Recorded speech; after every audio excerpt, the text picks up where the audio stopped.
अस्सलाम वालेकुम स्टूडेंट्स। आज आप लोगों को इधर जनरल साइंस के कुछ गेस्ट पेपर गेस्ट पेपर हम आपको बताने लगे हैं।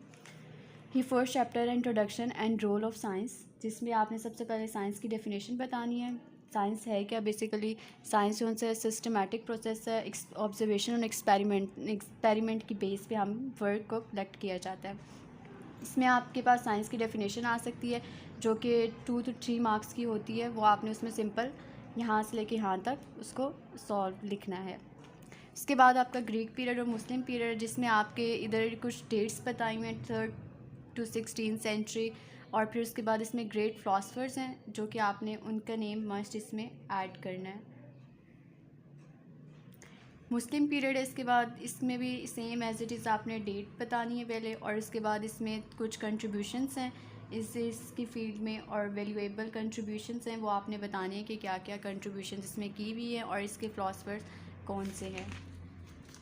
इसके बाद आपके पास brief contributions of Muslim scientist हैं, जिसमें आपके पास सबसे ज़्यादा इंपॉर्टेंट जाबर बिन हयान है जो कि फ़ादर ऑफ केमिस्ट्री हैं, और इन्होंने कुछ एसिड्स बनाए थे जो आपने इसमें बताने हैं, और इनकी जो कंट्रीब्यूशन है वो सम टेक्निक्स पे इंक्लूड है जो आपने इसमें मस्ट ऐड करनी है। टेक्निक्स जो इनकी कंट्रीब्यूशंस है वो मस्ट राइट करनी है। उसके बाद आपके पास इब्नुल हातिम है जो कि हमारे फिजिस्ट है, और इन्होंने रिफ्लेक्शन और बेसिकली इनका जो मेन फोकस था वो आई और लेंसेज पे था। तो आपने ये इसमें मस्ट लिखना है। इनकी एक बुक है अल हज़ीम, और इनकी एक और फेमस बुक है किताबुल मनाज़ीर, वो आपने इसमें मस्ट ऐड करनी है। अल बैरूनी है जो कि हमारे पास फिज़िक्स साइंस और ग्रेट स्कॉलर हैं ये, और इनकी जो हमारे पास रिकॉर्ड की फ़ेमस ऑब्जर्वेशंस हैं, इनकी बुक है जो हमारे पास किताबुल हिंद है, और इनकी फ़ेमस कानून मसूदी है। और उसके बाद हमारा जो इम्पोर्टेंट है वो इब्न नफ़ीस है जो कि हमारे पास कार्डियोलॉजिस्ट है। इन्होंने सर्कुलेशन ऑफ ह्यूमन ब्लड के बारे में बताया था ह्यूमन बॉडी में, जो कि आपने इसमें मस्ट राइट करना है। ये आपके शॉर्ट क्वेश्चन में आ सकते हैं। कंट्रीब्यूशंस ऑफ पाकिस्तान साइंटिस्ट है। इसके बाद डॉक्टर अब्दुल सलाम है जो कि हमारे पास फिजिस्ट है। बेसिकली इन्होंने 4 फिज़िकल फोर्सेस पे बताया था, और ये आपने इसमें मस्ट राइट करना है। इसके बाद आपके पास डॉक्टर अब्दुल कदीर ख़ान है जो कि हमारे पाकिस्तानी एटॉमिक साइंटिस्ट हैं। ये आपने इसमें मस्ट राइट करना है, और इनकी 1-2 कंट्रीब्यूशंस जो हैं इसमें आपने वो इसमें राइट करनी है। इसके बाद हमारे पास science integrated discipline. Basically science integrate start कहाँ से हुआ था? ब्रांचेस ऑफ साइंस इसकी 2, फिज़िकल साइंस है और बायोलॉजिकल है। फिज़िकल साइंसेस में आपने एस्ट्रोनॉमी, केमिस्ट्री और जूलॉजी, इतनी इंपॉर्टेंट तो नहीं है लेकिन ये कि कभी आ भी सकती हैं। इसमें बायोलॉजिकल है जो कि मेन इंपॉर्टेंट है। इसमें बॉटनी और जूलॉजी 2 इसकी आगे मेन सब डिवाइडेड है ये डिवीजन में 2 ब्रांचेस में, जो कि बॉटनी और जूलॉजी है। बॉटनी जो है बेसिकली आपकी प्लांट से रिलेटेड है, और जो आपकी जूलॉजी है वो स्टडी ऑफ एनिमल से रिलेटेड है। इसमें एक एज अ लॉन्ग क्वेश्चन आ सकता है जो role of science and technology पे है, जिसमें एग्रीकल्चर है, आपकी मेडिसिन है और इंजीनियरिंग है।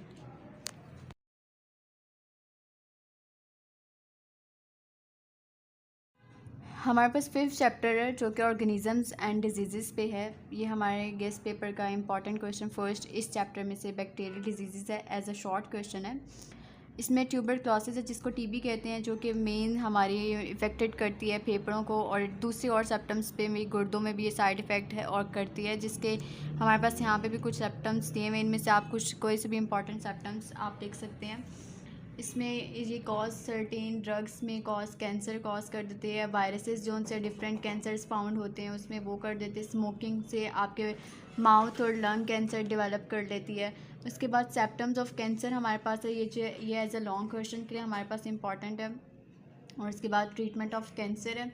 उसके बाद कैंसर के सिम्टम्स किस तरह होते हैं? या तो एक रसोली टाइप होती है स्किन में, और या आपका जो वाउंड कट वगैरह होते हैं उससे होता है। ये लॉस ऑफ वेट हो जाता है। इसमें आपका कांस्टेंट हेड एज, सर में दर्द और वॉमिटिंग रहती है। इससे आपकी कफिंग से, खांसी करने से जो उनसे आपको स्वेलिंग हो जाती है थ्रॉट में, गले में जो उनसे है वो स्वेल हो जाता है। उसके बाद ट्रीटमेंट इसका कैसे किया जा सकता है? ये डिज़ीज़ तो काफ़ी लॉन्ग टाइम चलती रहती है, लेकिन ये है कि इसका कुछ क्योर है जिसकी वजह से इसको हम लोग क्योर डिज़ीज़ है ये, इसको कंट्रोल करने के लिए फिर भी कुछ मेथड्स हैं, जिसमें केमोथेरेपी है, हमारे पास सर्जरी है और रेडियोथेरेपी है।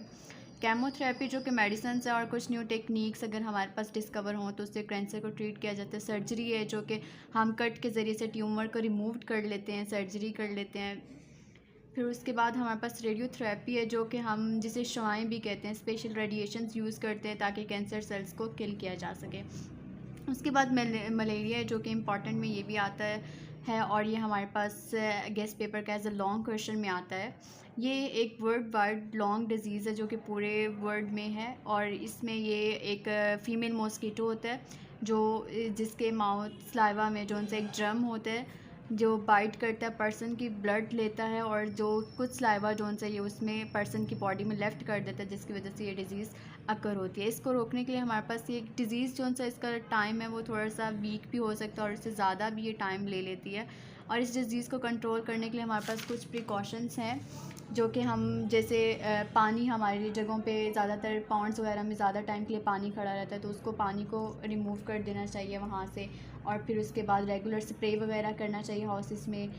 और फिर उसके बाद हमारे पास इसमें कॉजेज़ अटैक ये जो उनसे टेकिंग एंटी मटेरियल ड्रग्स हैं ये जो उनसे इस कैंसर को अवॉइड कर इसको मलेरिया को अवॉइड करती हैं।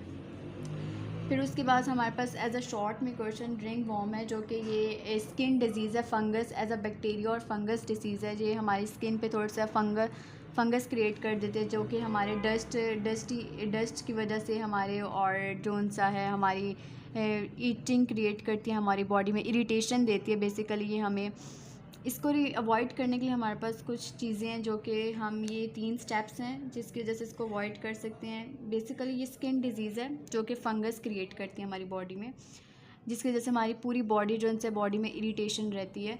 इसको रिमूव करने के लिए हमारा इन्वायरमेंट जो हमारा माहौल है वो लाजमी क्लीन होना चाहिए, नंगे पाँव जो उनसे नहीं घूमना चाहिए और रेगुलर बाथ लेना चाहिए। फिर उसके बाद स्प्रेडिंग ऑफ जर्म्स है, ये as a long question important है। स्प्रेडिंग ऑफ जर्म्स में हमारे पास जो उनसे मेजर सिम्टम्स कह लें या मेजर इश्यूज़ हैं जिसकी वजह से ये जर्म्स फैलते हैं, जिसमें एयर है, वाटर है, फूड है, टच और डायरेक्ट और फेसेस है। एयर है कि हमारे जो उनसे एयर में कुछ डस्ट पार्टिकल्स होते हैं या कुछ जर्म्स होते हैं जो कि हमारे जब हम सांस लेते हैं तो वो एज अ नोज से इंटर होते हैं और ये हमारे जर्म्स क्रिएट करते हैं। वाटर है, हम लोग dirty water, boil water use नहीं करते हैं जिसकी वजह से हमारे जर्म्स स्प्रेड होते हैं। फूड जो उनसे है अगर हम डर्टी फूड ले रहे हैं उसकी वजह से स्प्रेड होते हैं।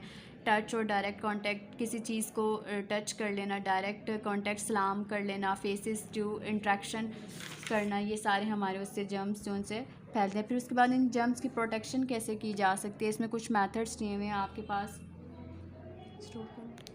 फिर उसके बाद ये आपका लॉन्ग क्वेश्चन इंपॉर्टेंट है चैप्टर 5 के एज अ गेस्ट पेपर में लॉन्ग क्वेश्चन इंपॉर्टेंट है मेंटल इलनेस पे। ये एक ऐसी बीमारी है जो एबनॉर्मल कंसीडर किया जाता है। इसको कुछ लोग ये भी कहते हैं कि दिमागी तौर पर बीमार हैं या एबनॉर्मल हैं। इसकी 2 टाइप्स हैं, एक हमारे पास न्यूरोसिस है और एक साइकोसिस है।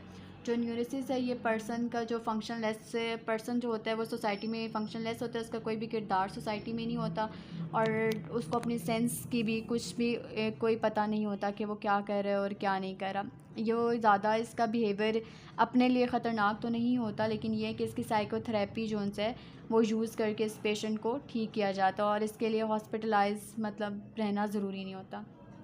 जो साइकोसिस है हमारे पास, इसमें जो उनसे पर्सन को कुछ भी पता नहीं होता उसके साथ क्या हो रहा है क्या नहीं हो रहा, उसके पास ना ही कोई सेंसिबल होता है वो किसी चीज़ का और ज़्यादातर वो अपने आप को भी नुकसान पहुंचाने की कोशिश करता है। इसमें पेशेंट को मस्ट हॉस्पिटलाइज़ किया जाता है और इसको शॉक्स और ड्रग्स के ज़रिए से इसको कवर किया जाता है। उसके पास हमारे पास ड्रग्स एंड अब्यूज़ है, ये भी हमारे लॉन्ग क्वेश्चन के लिए इंपॉर्टेंट है। इसमें ड्रग्स में होता है कि हमारे पास एक सब्सटेंस होता है जो कि इंसान लेता रहता है, उसको अपनी बॉडी में जो उनसे उसके फंक्शंस एज अ चेंजेस आती रहती हैं उस सब्सटेंस की वजह से, जो कि पर्सन जो है उसका एडिक्ट उसका बुनियादी तौर पर उसका आप ये कह लें कि उसको आदत हो जाती है उस चीज़ की बार बार लेने की और वो उस चीज़ मेंटली तौर पर वो इल रहता है अगर उसको बार बार कोई ड्रग या कोई चीज़ ना मिले जिसका वो आदी है।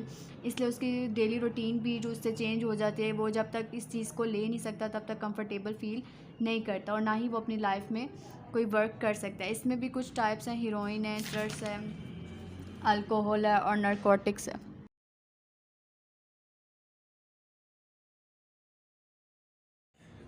सबसे पहले आपके पास टॉपिक आ जाता है एनर्जी। एनर्जी एक ऐसा इम्पोर्टेंट कॉन्सेप्ट है साइंस के अंदर से जिसमें वही बताया जाता है when we say that the body has energy we mean that is at the ability to do work. Energy की वजह से कोई भी हम किसी भी वर्क को कर सकते हैं कि अगर एनर्जी होगी तो वो हम वर्क को कर सकते हैं। उसके बाद इसकी दो टाइप आगे आ जाती है, काइनेटिक एनर्जी और पोटेंशियल एनर्जी। ऊपर आपके पास लिखा है mechanical energy, the energy process by body due to it motion और पोजीशन। मैकेनिकल एनर्जी उसको कहा जाता है जो बॉडी किसी मोशन या पोजीशन में हो तो कर सकते हैं। आगे आपके पास जो आता है जैसे काइनेटिक एनर्जी। काइनेटिक एनर्जी में आपके पास आता है the energy that a body poses due to it motion called kinetic energy. के बॉडी किसी मोशन में होके उसका काम को करती है तो उसको काइनेटिक एनर्जी कहा जाता है। जैसे इसके आपके पास एग्जांपल आ जाती है रनिंग वाटर को रनिंग किया जाता है, इसके लिए कोई मोशन चल रहा है, बॉडी करती है। जब अब आपके पास आगे आ जाती है पोटेंशियल एनर्जी। ये दूसरी टाइप है एनर्जी की। पोटेंशियल एनर्जी में क्या कह रहा है कि आप किसी पोजीशन के बारे में बताते हैं। The energy that a body poses due to it position is called potential energy. के बॉडी किसी एक पोजीशन में रहकर एनर्जी करेगी। जैसे आपके पास stored before the running down possess potential energy hammer raised. अब अगर हम हैमर को किस चीज़ पे चलाते हैं तो वो एक पोजीशन में रह के उसको चलाते हैं, ठीक है। उसके बाद आपके पास आ जाती है हीट एनर्जी।